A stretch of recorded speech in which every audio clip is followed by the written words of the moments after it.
Hello students, myself Amrita Dhar, Assistant Professor of Electrical Engineering Department of Greater Kolkata College of Engineering and Management, JIS Group. I will teach you Power System 3. In this video, I will discuss about protection against lightning and surges. This topic is included in Module 5 of the subject Power System 3. Course code is EE-703A. Now, transients or surges on the power system may originated from switching and from other causes. But most important and dangerous surges are those caused by the lightning. The lightning surges may cause serious damage to the expensive equipment in the power system, either by the direct strokes on the equipment or by the strokes on the transmission lines that reach the equipment as traveling waves. It is necessary to provide protection against both the kind of surges. The power station and substation generally house expensive equipment. This station can be protected against direct lightning strokes by providing earthing string. It consists of a separate of copper conductor, generally called shield or screen, mounted all over the electrical equipment in the substation or power station. The shield is properly connected to earth on at least 2 points through a low impedance. On the occurrence of a direct stroke on the station, screen provides a low resistance path by which lightning surges are conducted to ground. In this way, station equipment is protected against damage. The limitation of this method is that it does not provide protection against the traveling waves which may reach the equipment in the station. Next, overhead ground wires.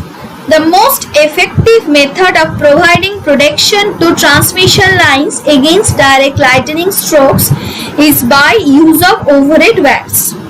For simplicity, one ground wire and one line conductor are shown.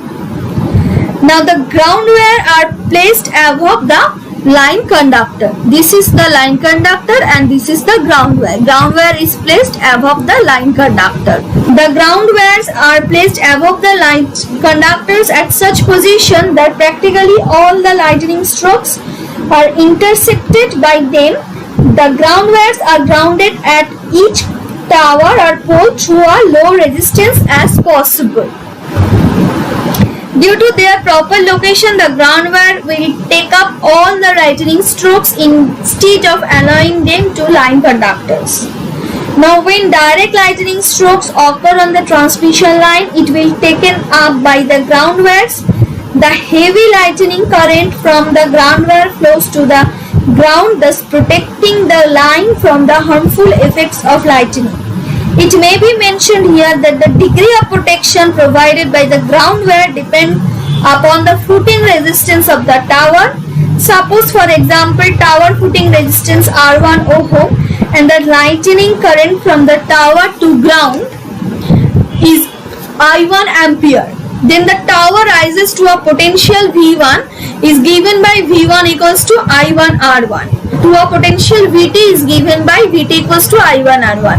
Since VT is equal to I1 R1, since VT is approximate voltage between tower and the line conductor, this also voltage will appear across the string of the insulator. Now, if the voltage of VT is less than required to the cause insulator flashover, no trouble results. On the other hand, if VT is excessive, the insulator flashover may occur since the value of VT depends upon the tower footing resistance R1. The value of this resistance must be kept as low as possible to avoid the insulator flashover. Now, what are the advantages of this system? It provides considerable operation against the direct lightning strokes on transmission line. Second, a grounding wire provides damping effect on any disturbance traveling along the line as it acts as a short-circuited secondary. Third, it provides a certain amount of electrostatic shield against the external fields. Thus, it reduces the voltage induced in the line conductor due to discharge of a neighboring cloud. Disadvantages. What are the disadvantages? It requires additional cost. Second, there is a possibility of its breaking and falling across the line, thereby causing a short circuit fault. This objection has been greatly eliminated by using galvanized stranded steel conductor as ground wire. This provides sufficient strength to the ground wires. Now, protection of power system apparatus against surges. Now, in spite of protection of transmission lines described earlier, sufficiently intense voltage surge can reach the substation and damage the apparatus. The apparatus at substation, that is switchgear and transformer, is very expensive and outages can be prolonged and must therefore be provided with 100% protection against surges. A too prolonged approach is followed in the protective scheme for apparatus. Surges before they reach the substation are modified to reduce the slope of their wavefront. Upon reaching the substation, surges above a certain peak value are diverted into a shunt path to discharge their energies. As a result, the surges that finally reach the apparatus are so modified and reduced in a strength as to completely innocuous. The shunt discharge path for such must be auto-clearing so as not to constitute a fault on the line. Now, basically, protection of power system apparatus against surges are divided into two categories: surge arrestor or surge diverters and surge modifiers or surge absorbers. Surge arrestor. A surge arrestor or a surge diverter is a protective device which conducts the high voltage surges on the power system to the ground. Now, terminal equipment is protected against surges by surge diverter, and this is also called surge arrestor. A diverter is connected in shunt between the line and ground. Ideally, it should become conducting at voltage above diverter rating. Restrict the voltage across its terminals to the design value.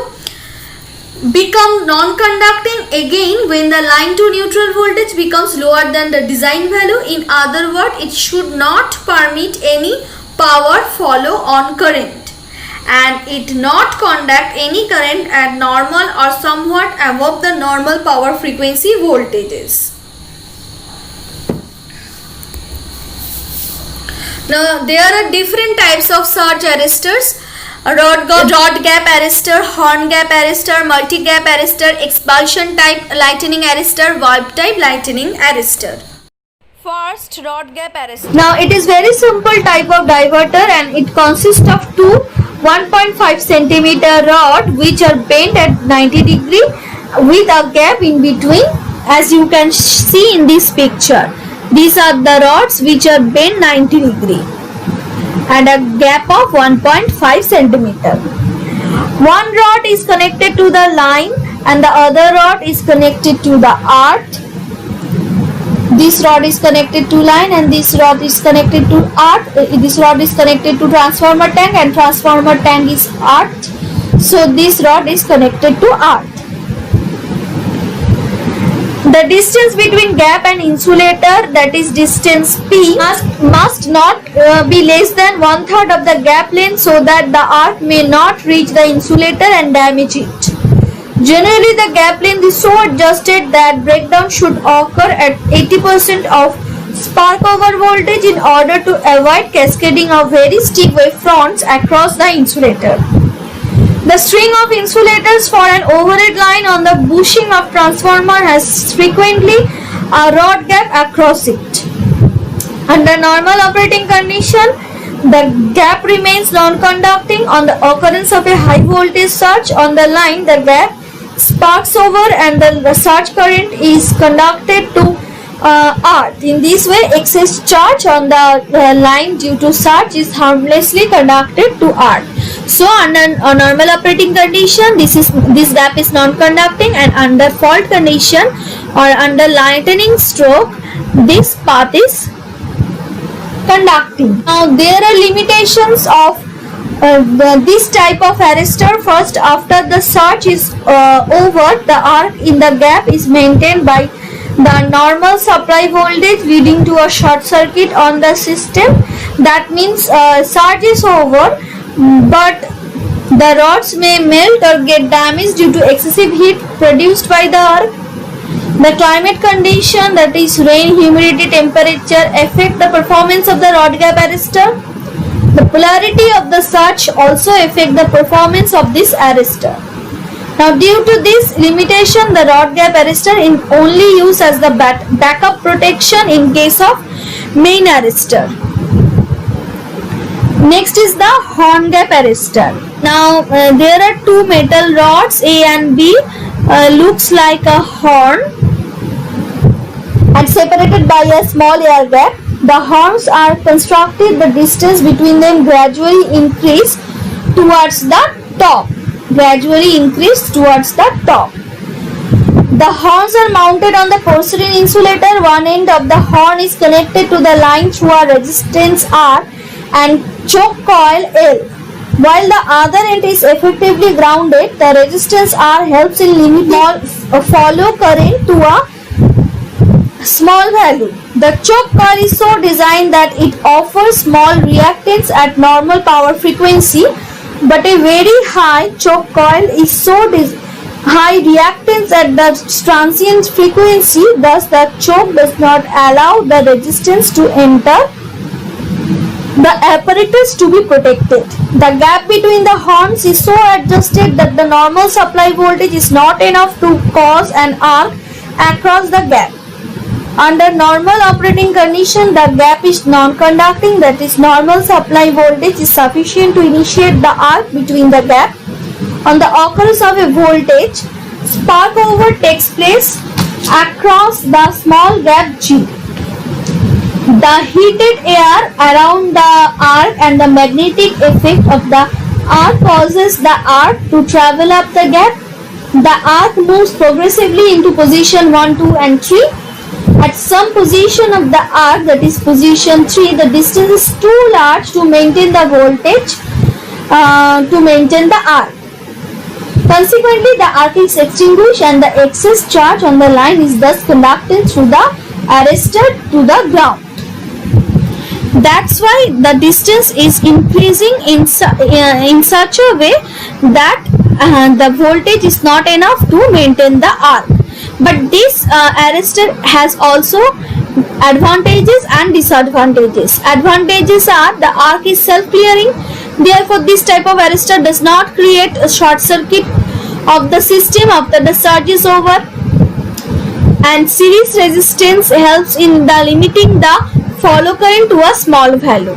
So, in the first point, it overcome the drawback of the rod gap arrestor. Limitation: the bridging of the gap by some external agency, that is bird, can be rendered the device useless. The bird touch both the rod, then this equipment is useless. The setting of the horn gap is likely to change due to corrosion or pitting. This adversely affects the performance of the arrestor. The time of operation is comparatively long, say about 3 seconds, in view of the very short operating time of modern protective gear. For feeder, this time is far. So, due to this limitation, this type of arrestor is not reliable and can only be used as a second line of defense like the rod gap arrestor. Next is the multi-gap arrestor. Now, this figure shows the multi-gap arrestor. It consists of a series of metallic cylinders insulated from one another and separated by small intervals of the air gaps. A in the series is connected to the line and the other ground through a series resistance. Other end is connected to ground through a series resistance. Series resistance limits the power arc by the inclusion of series resistance. The degree of protection against traveling waves is reduced. In order to overcome this difficulty, some gaps, that is BC, are shunted by the resistance. BC are shunted by the resistance. Under normal condition, the point B is at arc potential and the normal supply voltage is unable to break down the series gap. On the occurrence of an overvoltage, the breakdown of series gap A and B occurs. The heavy current after breakdown will choose the straight through path to earth via the shunted gap B and C, instead of the alternating path through the shunt resistance. When the surge is over, the arcs B to C go out, and any power current following the surge is limited by the two resistance, shunt resistance and series resistance, which are now in series. The current is too small to maintain the arcs in the gap A to B, and normal condition are restored. Such arrestor can be employed where system voltage does not exceed 33 kV. Next is the expulsion type arrestor. This type of arrestor is also called protector tube and is commonly used on the system operating at voltage up to 33 kV. Now this figure shows the essential parts of a expulsion type largening arrestor. It consists of a rod gap A dash in the series with a second gap enclosed within the fire tube. The gap in the fire tube is formed by the two electrodes. The upper electrode is connected to the rod gap and the lower electrode to the earth. One expulsion arrestor is placed under each line conductor. Now on the occurrence of an overvoltage on the line, the gap A dash is spanned and an arc is struck between the electrodes in the tube. The heat of the arc vaporizes some of the fire of tube walls, resulting in production of a neutral gas. In an extremely short time, the gas builds up high pressure and is expelled through the lower electrode, which is hollow. As the gas leaves the tube violently, it carries away ionized airs around the arc. This deionizing effect is generally so strong that arc goes out at a current zero and will not be re-established. The advantages are they are not very expensive.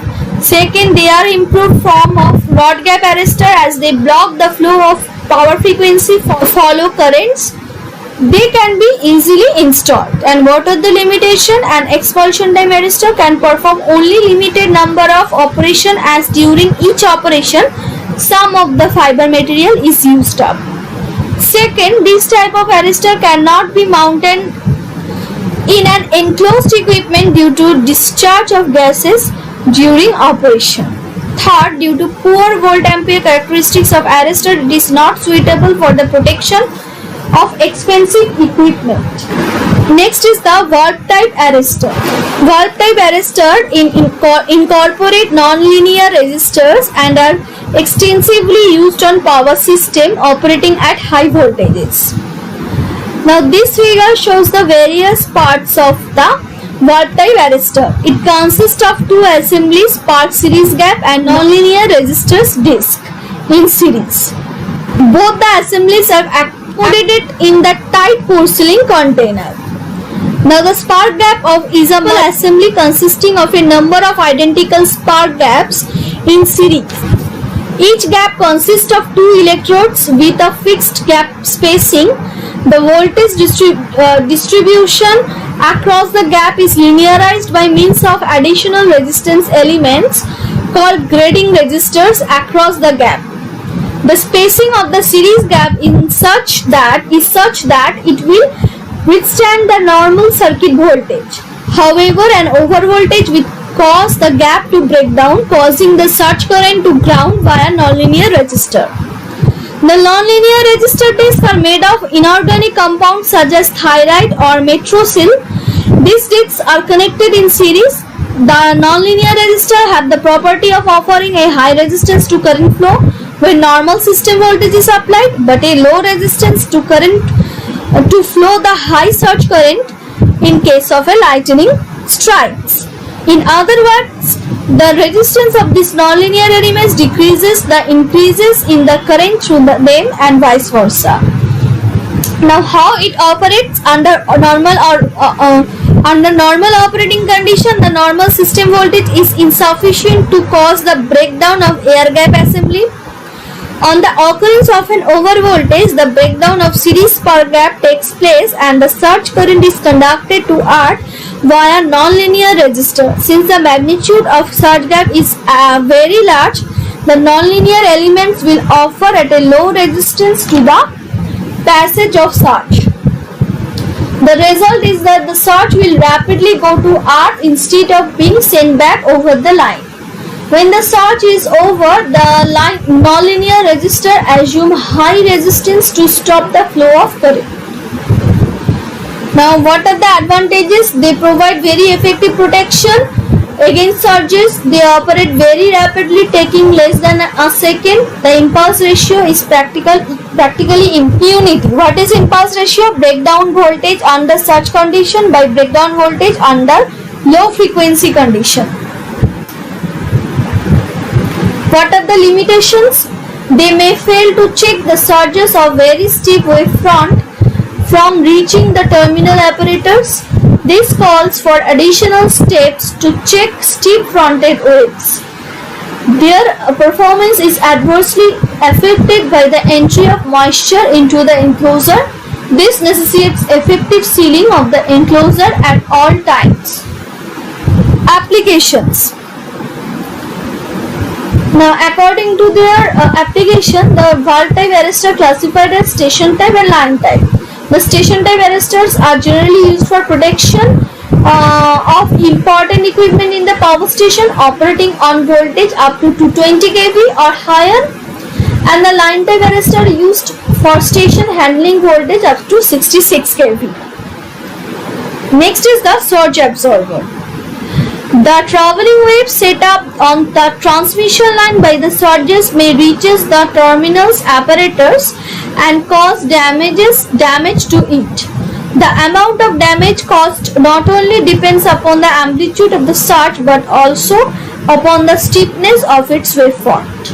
The steeper the wavefront of the surge, the more the damage caused to the equipment.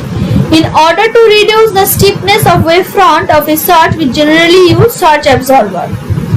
A surge absorber is a protective device which reduces the steepness of wavefront of a surge by absorbing the surge energy. Now, although both surge diverter and surge absorber eliminate the surge, and the manner in which it is done is different in the two devices. The surge diverter diverts the surge to earth, but the surge absorber absorbs the surge energy. Now, there are few cases of surge absorption. In the first figure, a condenser connected between the line and the earth can act as a surge absorber. Now, since the reactance of the condenser is inversely proportional to frequency, it will be low at high frequency and high at low frequency. Since the surges are of high frequency, the capacitor accesses short circuit path and passes the lightning strokes directly to the earth. Now, however, the power frequency, the line reactance of the capacitance is very high and practically no currents flow through the ground. In the second figure, here is a parallel combination of resistance and inductance. Now, the resistance offer high reactance of such frequency because we all know XL is equal to 2 pi FL. So, if F is high, XL is high. So, the surges are therefore forced to allow through the resistance where they are dissipated. In the third figure, this type of surge absorber is called Ferranti surge absorber. It consists of a air-cooled inductor connected in series with the line. The inductor is surrounded by but insulated from earth metallic sheet called dissipator. This arrangement is equivalent to a transformer with the secondary short-circuited. The inductor forms the primary where the dissipator forms the secondary short-circuited. The energy of the surge is used up in the form of heat generated in the dissipator due to transformer action. This type of surge absorber is mainly used for the protection of the transformer. Now, this figure shows the schematic diagram of 66 kV Ferranti surge absorber. and this shows the equivalent circuit of this Ferranti surge absorber. That's all from today's class. If you have any problem, please contact with me. My contact details is given on the first slide. Thank you.